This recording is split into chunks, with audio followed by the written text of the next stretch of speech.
So I always sharpen my saws by hand, and then I seen this at the pawn shop and I bought it. It's an old Foley Model 200 saw filer. Does circular saw blades that go in here, and you can get a diamond regular taper file, and then there's a carrier bar that goes in here and holds a handsaw, and the handsaw sits there, and this rig in here goes around and moves the saw over, and this thing spins because there's a friction drive wheel right there that's broke right now, but I'm gonna put a pulley on there and a belt, and this thing here will spin, and it makes all that rigging go everywhere it's supposed to go. So I thought that was pretty neat, but I don't think anyone really uses handsaws anymore. So then I got thinking about sharpening knives and whatnot, and I've never really been able to do a very good job at sharpening knives. I got all these stones, but I was never good at them either. I got this unit here, and it's for chisels mainly, and I got a 220 grit stone right there, 1000 grit, I think 4000 and 6000 on the other side, and then another stone here for flattening them if they get all frigged up, and I'll still use that, but I think I got her sorted out now for knives and whatnot. I don't got a clue about the angles, but it seems to be making a pretty sharp knife. So all I got is this old Mastercraft wet grinder, and it's weak. It doesn't have any power at all. So you got this dry grinder, and then this wet grinder here as well. And so that floats water, carries water, put water in the bowl. So for knives, I don't really have anything to tell me what angle I should be doing it at. So I just take this black marker and I draw a line all the way down there, black marker.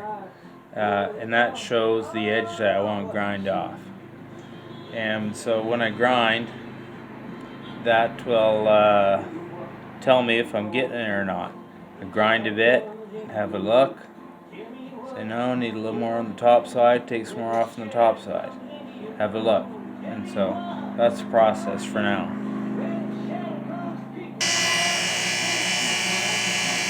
Alright, so we'll give this a little go. Now the wheel is turning that way, so let me see now. I want to be going this way right here. And I'm using the top of the wheel, and I'm trying to hold it at about 20 degrees. It's between probably 15 and 20 degrees, the angle on that right now. So let's just try her out and see what she looks like.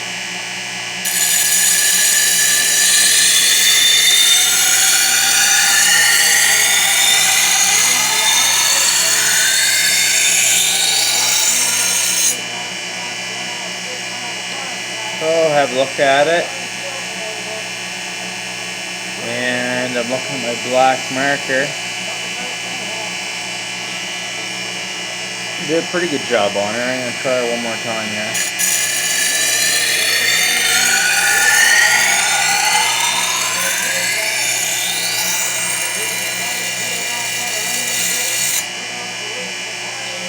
Now I got both sides done. Turn that off, have another look. My black line is gone. Did a real good job on this other side here. Now I'll switch around and do the other side. Does a pretty good job of trying to show you where that edge is that you want to file off, but the real way is the burr.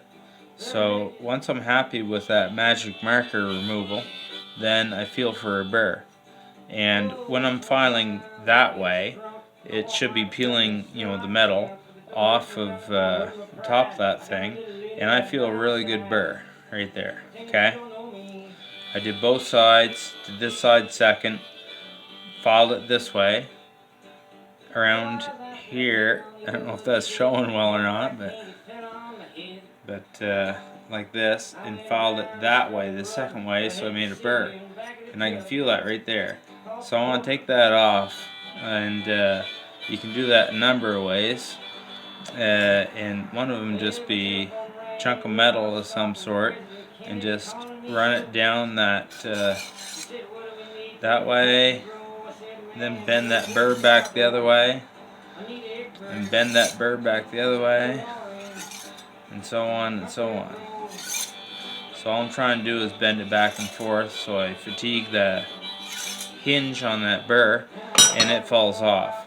And I can also just take and run that down a piece of wood and get rid of that burr.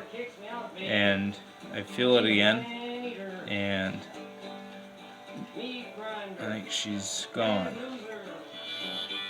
This is going to be a really So that's the end of part one there. That shot right there shows the whole setup, all you need.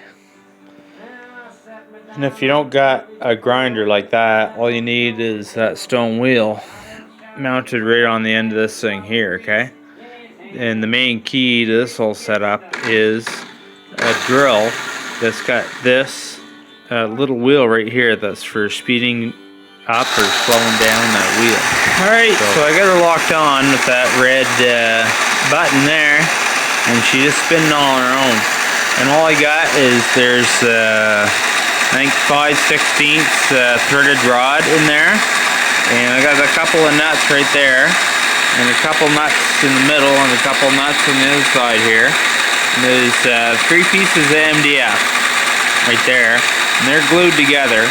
And I don't got it rounded off really good, but good enough. So I guess just show you what we're doing here. This is the buffing wheel, okay? This is buffing or polishing that edge. It's already pretty sharp, but this is going to make it perfect sharp.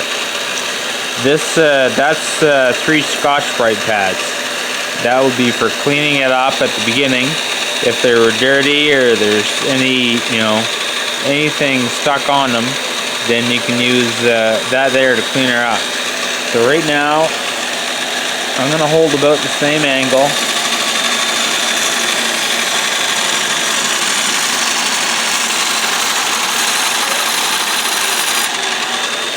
You see that black shows up in that wheel.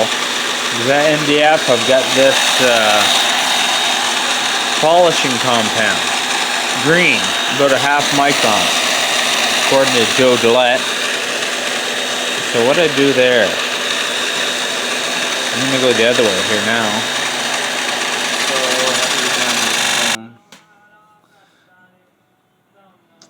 But I got that all done there now. It's buffed.